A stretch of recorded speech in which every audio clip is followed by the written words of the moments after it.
Abacuque capítulo 1. Esta é a mensagem que Deus, por meio de uma visão, deu a Abacuque. Ó Senhor Deus, até quando clamarei pedindo ajuda, e tu não me atenderás? Até quando gritarei violência, e tu não nos salvarás? Por que me fazes ver tanta maldade? Por que toleras a injustiça? Estou cercado de destruição e violência, há brigas e lutas por toda parte. Por isso ninguém obedece à lei, e a justiça nunca vence.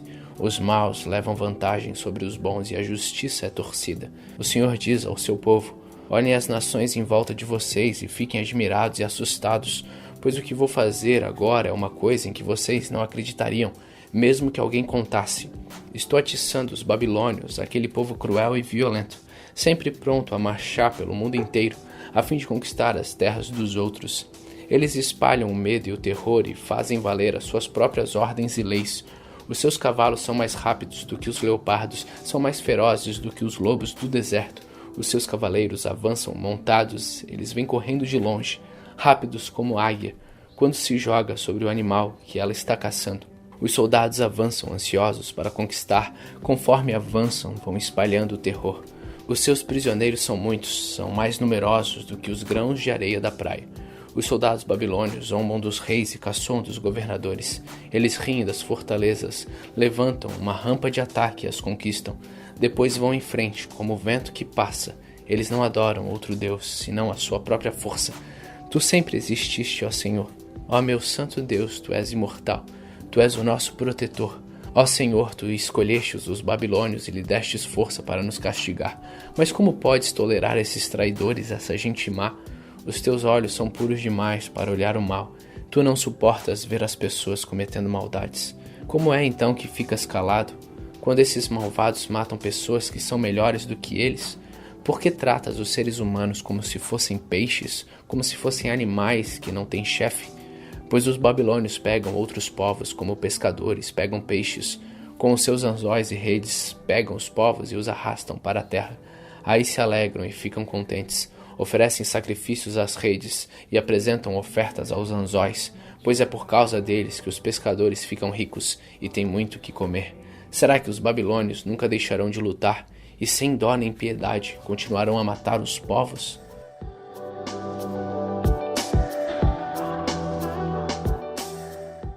Abacuque capítulo 2. Vou subir à minha torre de vigia e vou esperar com atenção o que o Senhor vai dizer e como vai responder a minha queixa. E o Senhor Deus disse: escreva em tábuas a visão que você vai ter.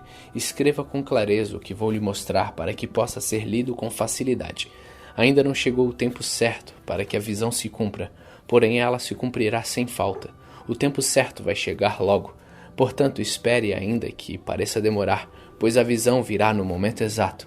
A mensagem é esta: os maus não terão segurança, mas as pessoas corretas viverão por serem fiéis a Deus. De fato, a riqueza engana, e as pessoas orgulhosas nunca têm sossego. A sua ganância não tem fim. Elas nunca estão satisfeitas, como o mundo dos mortos sempre querem mais. Mas os povos conquistados desprezam os babilônios e zombam deles, dizendo: ai de vocês que ficam ricos pegando coisas que não lhe pertencem. Até quando vão enriquecer, obrigando os seus devedores a pagarem as dívidas? De repente vocês, os babilônios, serão os devedores. Aí os seus credores os forçarão a pagar as dívidas e com juros. Eles vão atacá-los e vocês ficarão com medo. Eles levarão embora tudo que é de vocês. Vocês roubarão as riquezas dos povos de muitos países e agora eles vão fazer o mesmo com vocês. Vocês vão pagar pelos crimes e pelas violências que cometeram contra os povos do mundo e contra as suas cidades. Ai de vocês, Babilônio cruel, que encheu a sua casa com o que roubou dos outros. Com isso você quis se proteger de todo perigo e escapar dos seus inimigos. Mas os seus planos trouxeram vergonha para sua família, e ao destruir muitos povos, você pôs a sua própria vida em perigo. Até as pedras das paredes e a madeira das vigas gritam contra você. Ai de você, pois construiu a sua cidade sobre um alicerce de crime e de injustiças. Todo o trabalho forçado dos povos que você conquistou não vai adiantar nada, e o que eles destruíram vai ser destruído pelo fogo. Foi o Senhor Todo-Poderoso quem fez isso, e a terra ficará cheia do conhecimento da glória do Senhor, assim como as águas enchem o mar. Ai de vocês, pois dá ao seu companheiro vinho misturado com drogas. Ele fica bêbado, tira a roupa e todos o veem nu. É você que vai perder a sua honra e ficar coberto de vergonha, pois o Senhor vai fazer você beber do copo da sua ira, e você também ficará bêbado. Em vez de receber mensagens, você será humilhado. Você destruiu as árvores dos montes Líbanos, e agora será destruído. Você matou os animais e agora vai ficar com medo deles. Isso acontecerá por causa dos crimes e das violências que você cometeu contra os povos do mundo e contra as suas cidades. Que valor tem um ídolo? Um ídolo não é mais do que uma imagem feita por um homem e que só serve para enganar. Os ídolos não podem falar. Como é que alguém pode confiar num ídolo que ele mesmo fez? Ai de você que diz a um ídolo de madeira acorde e que ordena a um ídolo de pedra fique de pé. Será que um ídolo pode entregar alguma mensagem? Não, não pode. Ele está todo coberto de ouro e de prata, mas é uma coisa morta. O Senhor está no seu santo templo, que todos se calem na sua presença.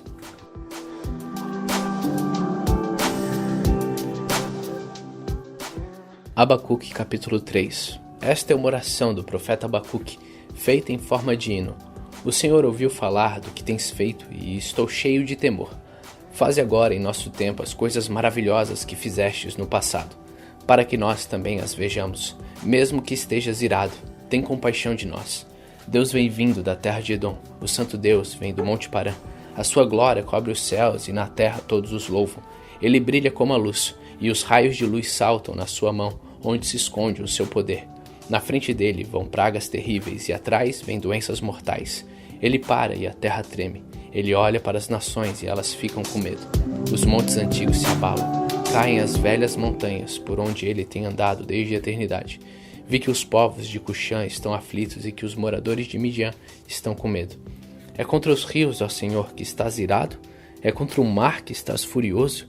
É por isso que montas os teus cavalos e vem vitorioso no teu carro de guerra? Pegas o teu arco e te preparas para tirar as tuas flechas. Tu cavas a terra com enchentes. As montanhas te viram e tremeram. Uma tromba da água caiu do céu. As águas debaixo da terra rugiram. As suas ondas imensas se levantaram. O sol e a lua deixaram de brilhar quando viram o brilho das tuas flechas e a luz brilhante da tua lança. Na tua ira marchastes pela terra inteira. Na tua fúria pisastes as nações. Saístes para salvar o teu povo, para salvar o rei que escolhestes. Feristes o chefe dos maus e acabastes completamente com o seu exército.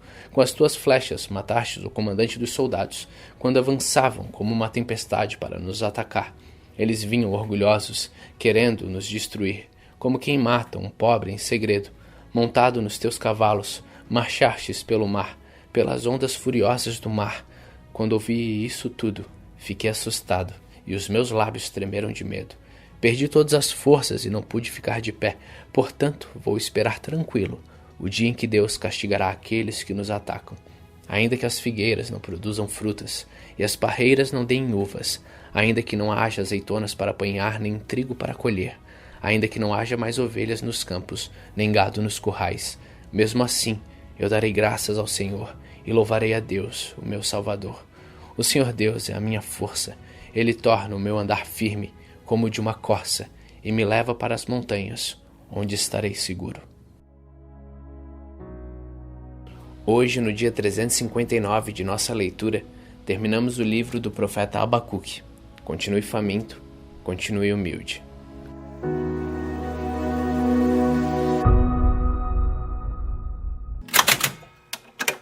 Apocalipse 6. Então vi o cordeiro quebrar o primeiro dos 7 selos, e ouvi um dos 4 seres vivos dizer com voz forte, como o barulho de um trovão: venha. Olhei e vi um cavalo branco. O seu cavaleiro tinha um arco, e lhe deram uma coroa de rei, e ele saiu vencendo e conquistando. Depois o cordeiro quebrou o segundo selo, e ouvi o segundo ser vivo dizer: venha. Aí saiu outro cavalo, que era vermelho. O seu cavaleiro recebeu o poder de trazer a guerra ao mundo, a fim de que as pessoas matassem umas às outras. Ele recebeu uma grande espada. Então o cordeiro quebrou o terceiro selo, e ouvi o terceiro ser vivo dizer: venha. Olhei e vi um cavalo preto. O seu cavaleiro tinha uma balança na mão. Ouvi o que parecia ser uma voz que tinha no meio dos 4 seres vivos e dizia: meio quilo de trigo custa o que vocês ganham num dia inteiro de trabalho, e 1,5 quilo de cevada custa a mesma coisa. E não misturem água no vinho, nem falsifiquem o azeite. Depois o cordeiro quebrou o 4º selo, e ouvi o 4º ser vivo dizer: venha. Olhei e vi um cavalo amarelo. O seu cavaleiro se chama Morte, e o mundo dos mortos o seguia. Estes receberam poder sobre a quarta parte da terra, para matar por meio de guerras, fomes, doenças e animais selvagens. Então o cordeiro quebrou o quinto selo, e vi debaixo do altar as almas dos que tinham sido mortos porque haviam anunciado a mensagem de Deus, e tinham sido fiéis no seu testemunho. Eles gritavam em voz bem forte: Ó Todo-Poderoso, Santo e Verdadeiro, quando julgarás e condenarás os que na terra nos mataram? Cada um deles recebeu uma roupa branca, e foi dito a eles que descansem um pouco mais até que se completasse o número dos seus companheiros no trabalho de Cristo, que eram seus irmãos que iam ser mortos como eles tinham sido. Em seguida vi o cordeiro quebrar o sexto selo. Houve um violento terremoto, o sol se tornou negro como uma roupa de luto, e a lua ficou toda vermelha como sangue. As estrelas caíram do céu sobre a terra, como os figos verdes caem da figueira sacudida por um vento forte. O céu desapareceu como um rolo de papel que se enrola de novo, e todos os montes e ilhas foram tirados dos seus lugares. Então os reis do mundo inteiro, os governadores e os chefes militares, os ricos e os poderosos e todas as outras pessoas, escravas ou livres, se esconderam nas cavernas e debaixo das rochas das montanhas, e gritavam para os montes e para as rochas: Caiam sobre nós e nos escondam dos olhos daquele que está sentado no trono, e nos protejam da ira do Cordeiro, pois já chegou o grande dia da ira deles, e quem poderá aguentá-la?